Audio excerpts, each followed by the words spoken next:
Hey everybody, today we're going to have a little look at my Pea Puffer tank up here in my office.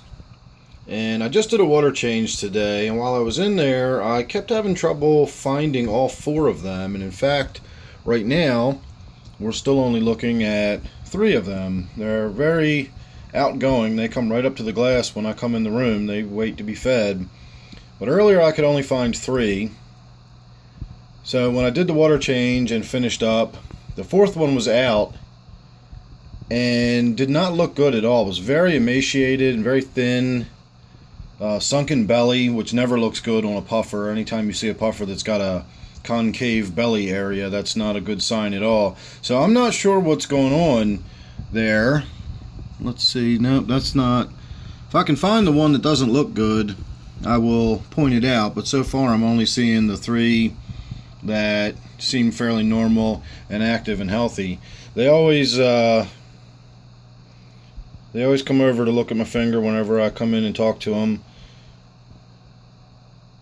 If I move it around too much, it tends to scare them away and they run, but then they come right back. They're very bold little fish. They might get startled easily, but they turn around and come right back to find out what it was that startled them. They don't run for very long. So it's beginning to look like I'm only going to have three of them in this tank. I don't think that fourth one's going to make it, and I'm not sure why. If it's got some sort of internal parasite, I might be able to find some kind of medication to help it, but I think if I ordered any by the time it gets here, I don't think that fish is going to be around much longer. It did not look good at all. Is that it over there? There's one of them. No, that's still one of the main three that I've been seeing. So this was maybe an hour and a half ago.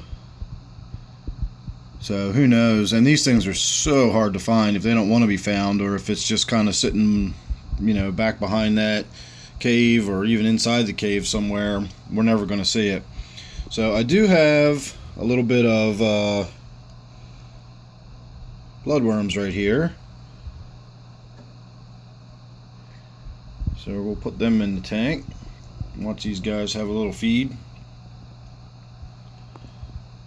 These fish are fantastic. I love them. I definitely recommend. That is normal when they freak out like that, when they've got the little worm in their mouth where they thrash around so violently. That's what they do. They're vicious little things. So they pack a punch. They pack a wallop for as tiny as they are. Again, they're very outgoing. They're very bold little fish. They're super curious. They're really intelligent. Absolutely love these little guys, as do many people. And I've got my puffer downstairs too. I have a figure 8 puffer in my brackish tank downstairs, and I'm telling you, if you ever get a puffer, you'll never not want to have a puffer.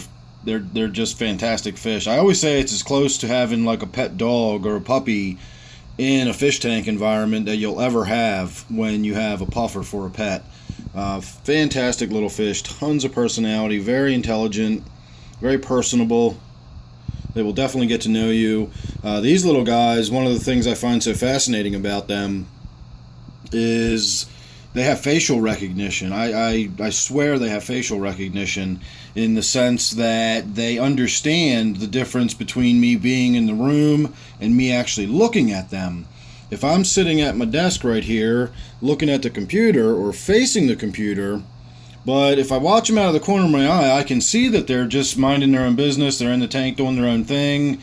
And the moment I turn and actually face the tank, they stop what they're doing if they notice, and then they come right over to the glass and then they look right back at me, and then they wait. And if I look away, it's the same thing. They'll hover around the glass for a few minutes, and then you can almost see them, do the proverbial shrug, like, oh, well, I guess he's not paying attention anymore. And then they'll go back to doing whatever they were doing. And then I turn my face again, and boom, right back over to the glass, looking at me, watching me. Just really cool little fish. So I always recommend getting these. These are strictly freshwater. You don't need aquarium salt or brackish water or anything. These are strictly freshwater. I don't recommend them in any kind of community environment. I do have a rubber lip pleco in the basement in my quarantine tank that eventually is going to go in here, and we're going to see if that one gets away without getting chewed on by these little fish. And I think if I keep them well fed enough, I think I'll be fine, and they won't be bothering something like a rubber lip pleco.